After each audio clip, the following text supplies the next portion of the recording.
Hello and welcome, friends. Yesterday we had started our discussion on questionnaire design, and this is now the time for us to continue the discussion.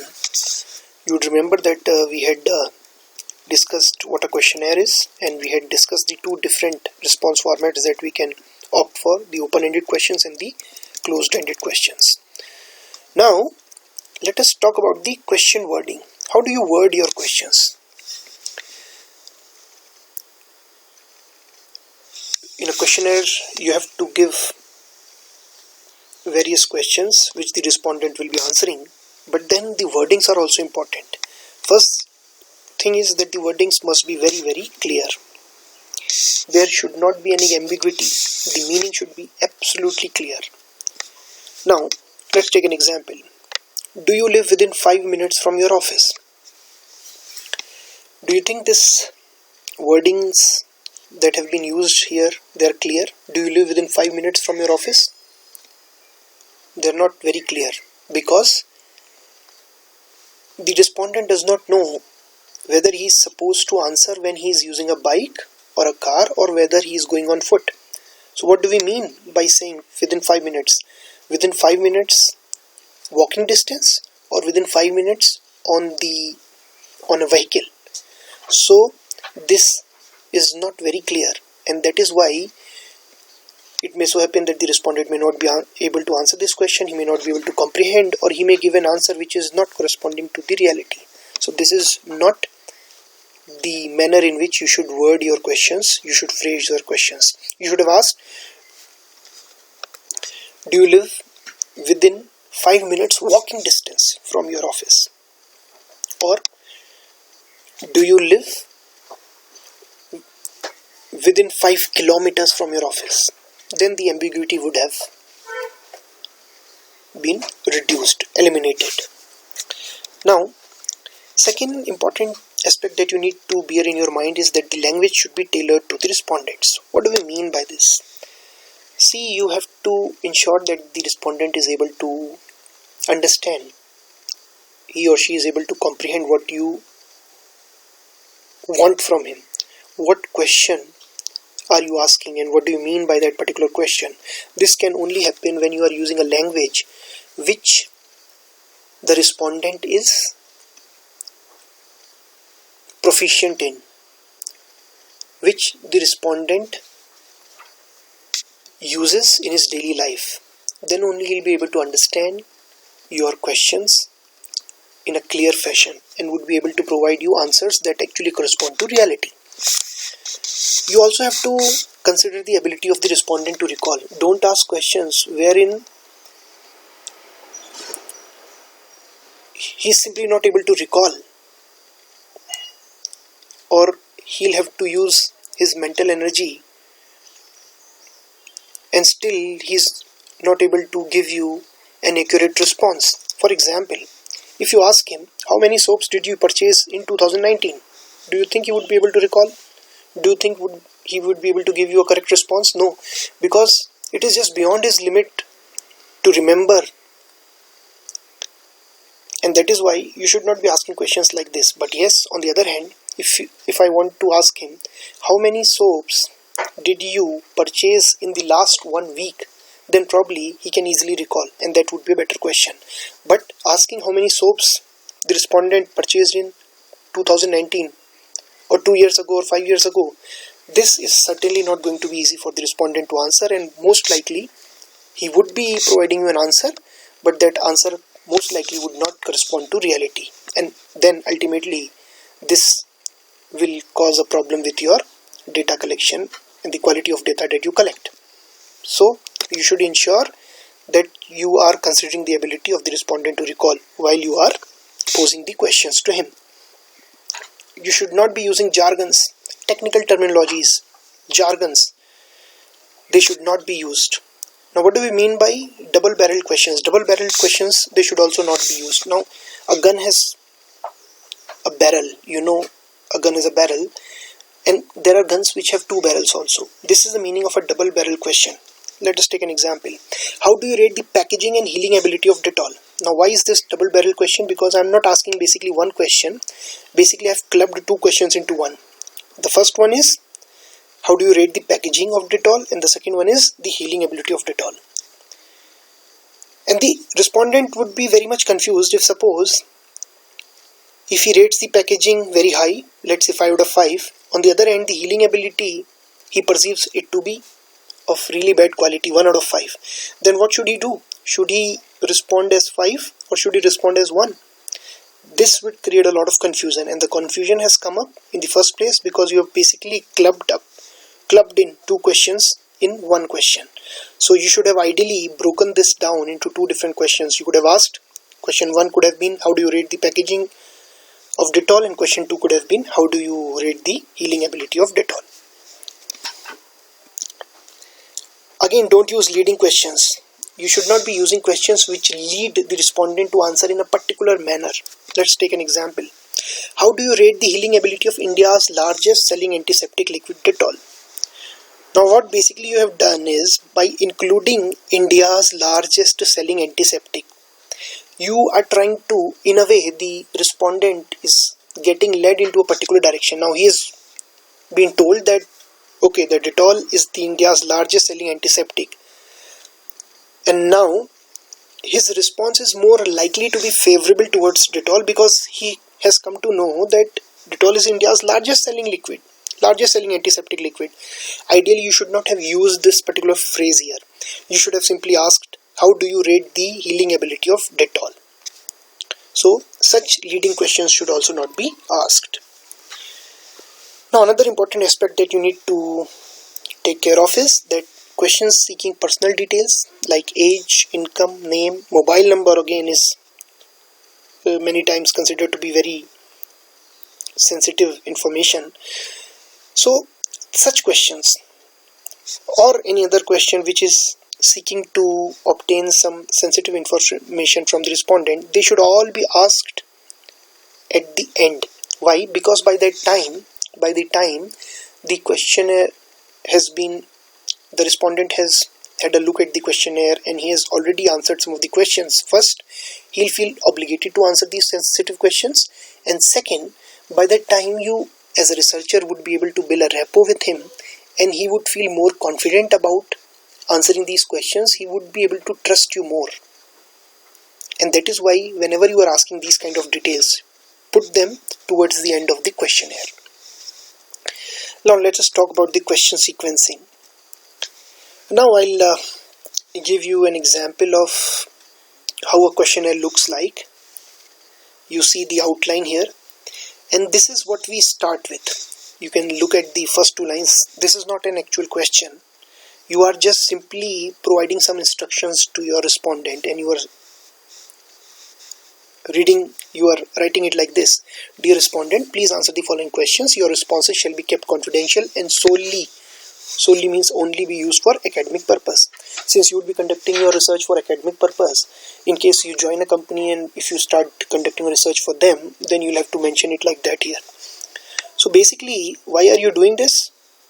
So that you introduce yourself to the respondent and the respondent understands what is the purpose of your research, and he is able to trust you more, and once he trusts you more, he would be more likely to provide you correct responses which are real, which are closer to the reality, and that is what you want while you are collecting the data. So you have to take care of this particular aspect. Again, one more thing that you have to take care of is that the instructions you can italicize. Italics, you can write down the instructions in italics or maybe in bold or in some other fashion, because when a questionnaire is designed, the questionnaire may have the instructions also, and it may also have the questions or the items. So you have to use a particular format which helps the respondent to distinguish between the question and the instructions. And that is why one thing you can do is you can italicize the instructions. You can also put them in bold, or you can maybe put them in a slightly different font also. So it is not necessary that you only italicize. You can you have to differentiate, you have to make it more distinguishable, and that you can use by putting it bold letters, maybe changing the color, changing the font size. So anything of this sort you can do, so that the respondent is able to distinguish between the questions and the instructions. Okay, now this is question number 1. Do you read newspapers daily? Now we are basically conducting this particular questionnaire has been taken from a research which was basically conducted with those who read newspapers on a daily basis. So naturally the first question that has to be there is, and the first question is, do you read newspapers daily? The answer, this is a dichotomous, you would recall from our earlier discussion, this is a dichotomous response category with only 2 responses possible, yes and no. And we are saying that it is also a screening question. What do we mean by a screening question or a screener?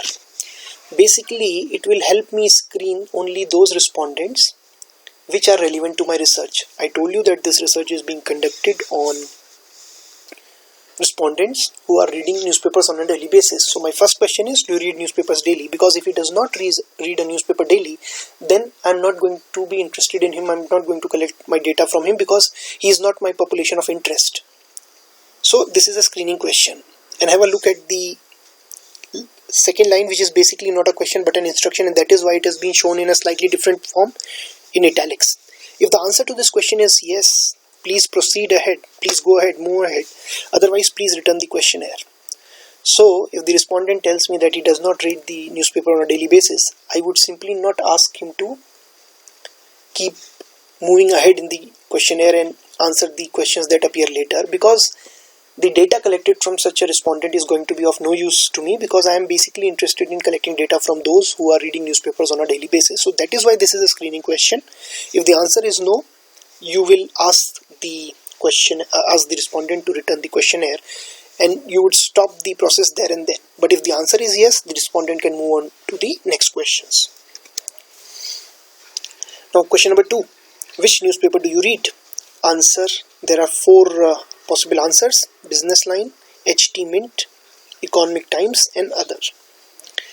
Again, you can have a look. If the answer to question 2 is Business Line, please answer question 3 and 4, otherwise move to question 5. Now please understand, again, these are instructions and that is why they have been given in italics.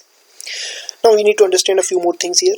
First, question number 2 basically is a multiple choice question wherein we have got 4 response categories, but there could have been 10 or 15 response categories, because people do read Business Line, HT Mint, ET, but they can read so many other newspapers, which includes, let's say, Times of India, which includes the Hindu, Indian Express, Tribune. So there can be so many different answers, but then it would have become an open-ended question. It would have been very difficult for me to analyze. So what I did was I actually converted that open-ended question into closed-ended by putting in this 4th option, others. Please specify. So if that respondent, let's say, reads Amar Ujala, he will be checking the option D, and there he'll mention that he's reading Amar Ujala. So if somebody is reading, let's say, Business Line, he'll check the option A, but if somebody is reading, let's say, the Hindustan Times, then he'll check option D, and after that he'll also have to mention. That is what I mean by telling him that please specify. So he'll be mentioning that the name of the newspaper. Okay, now let us understand what skip patterns are. We have said if the answer to question number 2 is Business Line, please answer question 3 and 4, otherwise move to 5. What does this mean? This means basically that if the respondent is saying that he reads Business Line, he should answer question 3 and 4. Otherwise, he should skip question 3 and 4 and move straight away to question 5. And this is what we mean by the skip patterns. Now, you'll understand it better when we look at the 3rd and the 4th question. Now, 3rd question is, how do you rate Business Line on a scale of 1 to 5? 1 is the lowest rating and 5 is the highest rating. Now, please understand, in question 2, if somebody answers that the question was, which newspaper do you read? And his answer is, let's say, HT Mint. Then do you think it is of any use for me to ask him question 3 and 4? Because question 3 and 4 seek to know about his opinion of Business Line. How can he have an opinion if he is not using that particular newspaper, he is not reading that newspaper? So probably somebody who is reading HT Mint and somebody who's responding to me, a respondent who tells me that he's reading HTML, for that respondent question 3 and 4 are irrelevant. Because he is using HTML, he cannot comment on the quality of business line. And that is why I have been using these skip patterns. Is this understood? Now another thing that you need to understand is you should always put the general questions first, and then you should move over to the specific questions. See, this has been mentioned in red here. General question should precede specific questions. Now please understand, all these lines which have been shown in red color, they are not part of the questionnaire. They have been put here to make you understand the questionnaire design basically.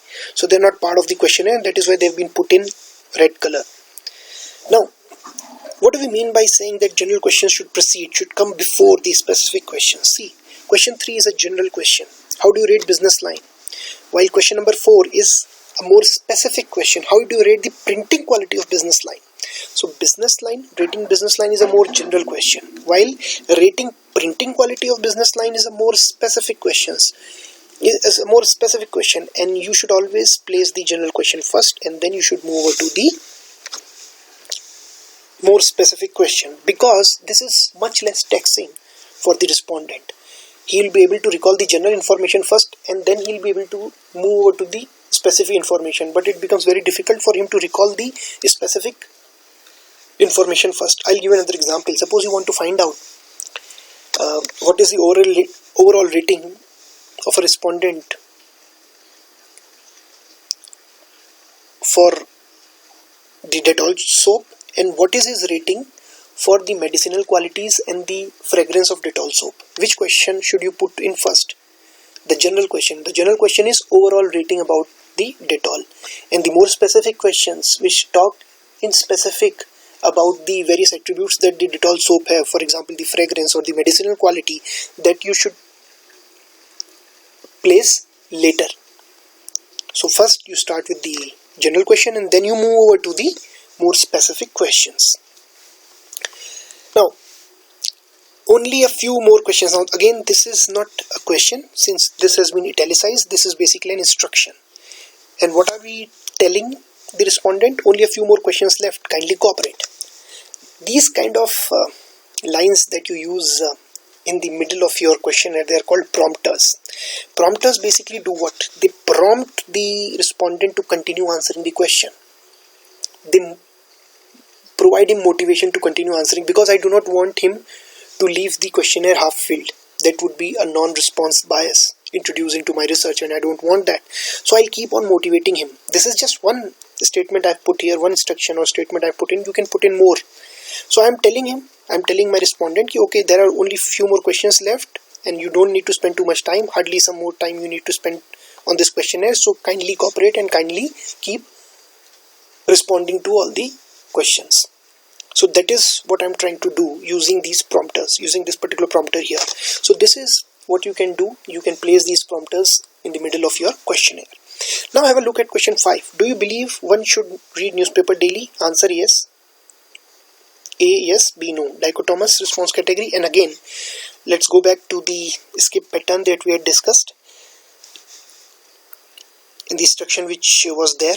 If the answer to question 2 is business line, please move to question 3 and 4, otherwise move to question 5. So now this question number 5 is being answered by all the respondents. The ones who read business line, they would first answer question 2, then they would answer question 3, question 4, and then they would move over to question 5. But the ones who do not read business line, they will be skipping 3rd and 4th, and they will straight away move to question 5. This is called the skipping pattern. And what does this show? In my 5th question, I'm trying to find out whether the respondents, whichever paper they read, do they feel that the newspaper should be read on a daily basis? So I don't want to ask this question only to those who are reading business line, and that is why this question is open to everybody to answer.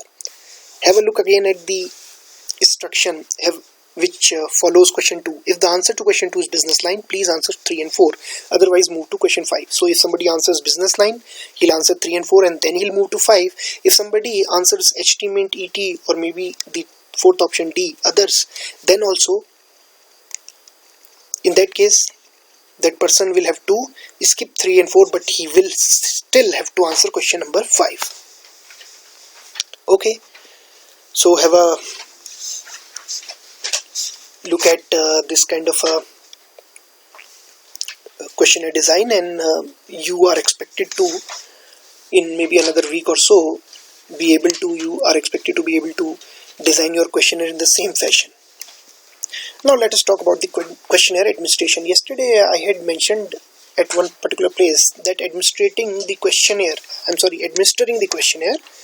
means actually going to the field and actually giving away the questionnaire to a respondent and collecting the responses. So how do we do the questionnaire administration, and what are the aspects that we need to bear in our mind while we are doing the particular thing? First thing is pre-test or pilot test. What do we mean by pre-test and pilot test? Pre-testing, basically you test the questionnaire before actually implementing it, or before actually going to the respondents to seek the responses. So you test the questionnaire first, and many times this kind of pre-testing is also called pilot testing. And how do you do that? You do it with a small number of respondents. So let's say I have to collect data from, let's say, 200 respondents. So what I'll do is I'll design the questionnaire, I'll go to 10 respondents, and I'll pre-test my questionnaire with these 10 respondents.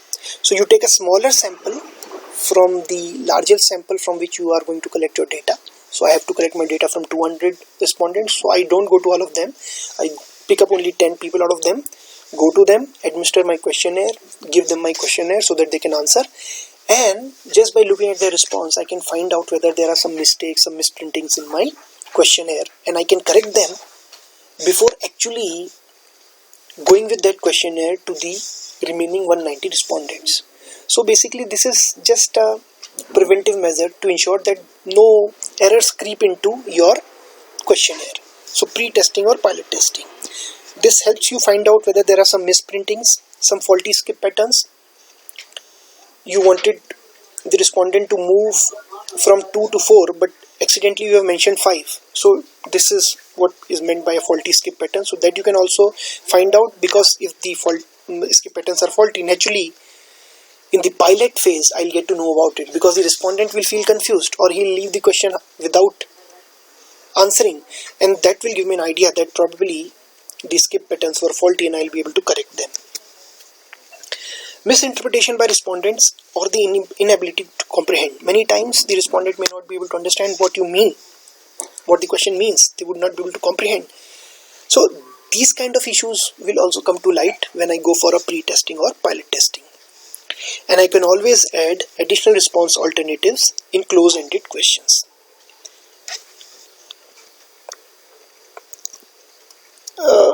I think we need to discuss it in a little detail.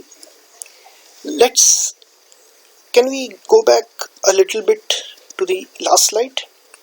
See, question number 2, there were 4 response alternatives, and suppose I have gone for the pilot testing phase, and I find out that most of the respondents in the pilot phase, I told you I had to collect data from 200 respondents, so I went for a pilot testing with only 10 respondents, and let's say 8 of them have opted for option D.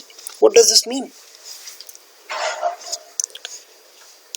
So out of 10, 8 of them said that their response to the question number 2, which newspaper do you read, is D.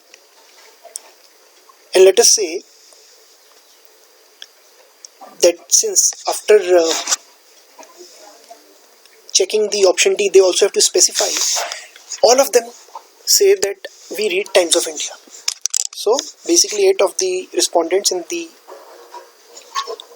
pilot testing phase out of 10, they check D and they tell me, they specify the newspaper name as Times of India. Don't you think I should have Times of India as one of my options? So when I actually go for the modification in my question based on the results in the pilot survey, what I'll do, I'll give another option as Times of India, because I found out in my pilot survey 8 of the people who were surveyed during the pilot testing phase, 8 of them said Times of India. So I should also include this as a response category in question 2. So once the pilot phase is over, I'll modify the questionnaire and I'll include another response category D, that will be Times of India, because most of the respondents in the pilot phase said that yes, they are reading the newspaper Times of India. This is okay. So this is what I mean by this particular sentence. You can add response alternatives in close-ended questions. Now we have added, in the example we just took, we added Times of India as another response alternative, as another response category in the closed-ended questions. Well, you can also convert the open-ended questions to closed-ended questions. For example, I'll give an example. I ask a question, which newspaper do you read?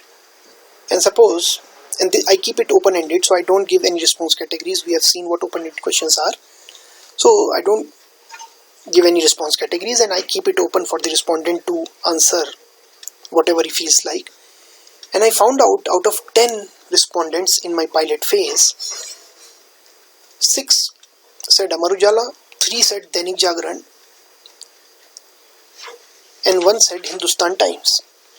Don't you think I can convert my open-ended question into a closed-ended question in the main phase, which follows the pre-testing? So when I modify my questionnaire, what will I do? I will convert this open-ended question. Which newspaper do you read? I will convert this open-ended question and I start giving 4 response categories. One would be Amar Ujala, because in my pilot phase, 6 of the respondents were telling me that they'll read Amar Ujala. The second response category could be Dainik Jagran, and the third response category could be Hindustan Times, and the fourth response category could be others. So this way I'll be able to convert open-ended questions into closed-ended questions depending on what kind of responses I'm receiving in the pilot testing phase.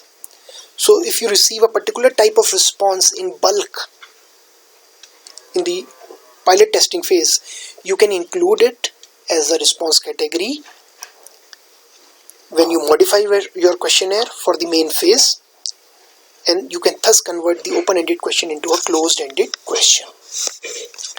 Again, questionnaire administration will also help you to check for translation errors. Now, what do we mean by translation? Suppose you are doing a research across the country, and naturally, let's say you want to conduct this research in the rural areas, so you go to the villages in different states. Naturally, in Uttarakhand, you'd be using Hindi or maybe the Kumaoni dialect. But if you go to Tamil Nadu, naturally you'll have to use Tamil, because almost all the respondents there, they would only be proficient in Tamil. And on the other hand, if you go to, let's say, Maharashtra and some villages of Maharashtra, you'll have to use Marathi. But then this would mean that you have to have your questionnaire in 3 different languages: the Kumaoni or the Hindi language, and the Marathi language, and the Tamil language. But how do you do this? Because there might be some translation errors also. And these translation errors will mean that the two translations, maybe suppose you translate your question from Hindi to Tamil and then Tamil to Marathi, these translations may be very, very different. And because of this, the respondent would not get the same sense. In Gujarat, they would get a different sense, and in Tamil Nadu or Uttarakhand, they will get a different sense out of the question that you have asked, and actually their answers would also be according to the sense they are making out of the question. And that is why an error would be introduced into my research, because in Gujarat the respondent understood something else, while in Tamil Nadu the respondent understood something else. So we have to get rid of these kind of translation errors. And how can we do that? See, suppose you have to convert language 1 into language 2. Okay, so you get it translated from language 1 to language 2. Let's say we have to administer the questionnaire in Uttarakhand and Tamil Nadu. So I got the questionnaire designed in Hindi, but then since I have to administer it in Tamil Nadu also, I have to convert it into Tamil. So I'll get one translator to do this for me. Hindi will be converted to Tamil. But then there could be translation errors, which mean the translations will be different. The meaning in Hindi might be very different from meaning in Tamil language, and which may cause problems for my data collection and the quality of data that I collect. So what I'll do, just to ensure that these kind of problems are not there, I'll go for a reverse translation from language 2 to language 1, and I'll get it done by a second translator, not the same translator which was used in the first instance. And I'll check whether the initial language which was translated into language 2 and the final translation, when as shown here in the second line, language 2 was translated back into language 1. If the two languages are similar, same, then I can be relatively sure that the translation was error proof, was without any error. I'll give an example. Suppose I convert, the questionnaire has been designed in Hindi and I convert it into Tamil. Now what will I do? I'll get it translated into Tamil by one translator, and then I'll ask some other translator to translate it back from Tamil to Hindi.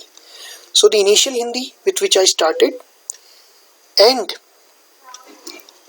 the Hindi translation that I got after converting it, after translating from Tamil in the second instance, which was done by the second translator, I have to see whether the two languages match, whether the wordings match. If they do match, then the translation in Tamil was perfectly fine, and I can move ahead with this kind of a translation. But if they don't, then probably there's a problem with the translation and I'll have to redo the translation. This is okay. So this is how you check for translation errors. As I mentioned here, language 1, first translator, which was used by first translator, and he converted this language 1 into language 2. This should match language 1, which was actually the output of the second translator when he translated language 2 into language 1. So the both languages, they should be exactly similar in wordings. Then only we can be sure about the quality of translation. While administering the questionnaires, you should have clear-cut guidelines for the field staff. Please understand, it is expected that the field staff won't modify, won't make any additions or deletions, won't do any interpretation for the respondent, because this can also cause a problem with the data collection. This could impact the quality of your data, and that is why we don't want the field staff or the person who is collecting the data to do any changes, to make any changes to the questionnaire that you are using. No addition, deletion, modification, clarification by the field staff allowed. The job of the field staff would be to simply go contact the respondent and simply ask the respondent to answer the questions. He would not add anything, he would not delete anything, he would not modify, he would not even provide any clarification to the respondent. You can always do another thing. You can sample check for verification that interview is actually conducted. Now let us say that you have employed, suppose you have to collect data from 1000 respondents, and suppose you have employed let's say 20 field workers for this. But then how can you be sure that the field workers are actually going to the field and collecting the data from the respondent? They can always fill up the questionnaire on their own and present it to you, and then you will be fooled into believing that these questionnaires have been filled up by actual respondents. So what can you do? You can ask the field workers to also get the contact details, phone numbers of the respondent, and then what you can do sample check. Out of the 1000 filled up questionnaires that you've got, and all the questionnaires also contain the phone numbers of the respondent, you can call up maybe 60 or 70 so that you can do a sample check. 60 or 70 respondents can be called up telephonically, and then they can be asked to answer the same questions again. If the answers match, then you can be sure that the field worker had actually gone to the field and contacted the respondent and actually got the questionnaire filled from him. So this is how you can do the sample check. A few things that you have to take care in questionnaire administration now. Editing is very, very important. Now what do we mean by editing? See, editing means you are removing the matter which is not genuine, or maybe you are deleting the matter which is not genuine, or maybe the questions which have not been answered by the respondent. So you have to take care of all these issues in the questionnaire. So how do you do this? You can have validation questions. Now what is the meaning of a validation question?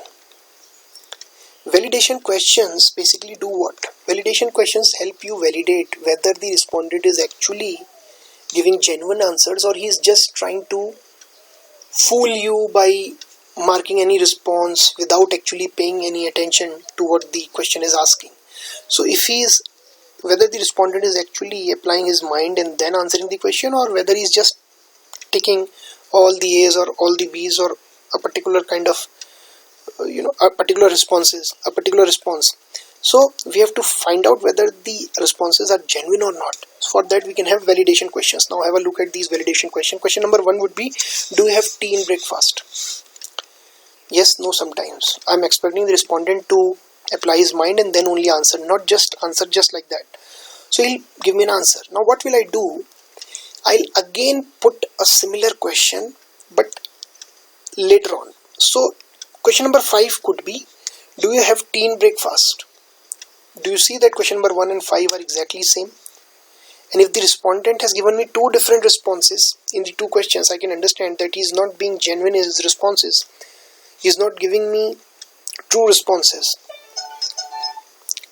So this is an example of a validation question. I can also have a validation question designed in a slightly different fashion. Have a look at question 10.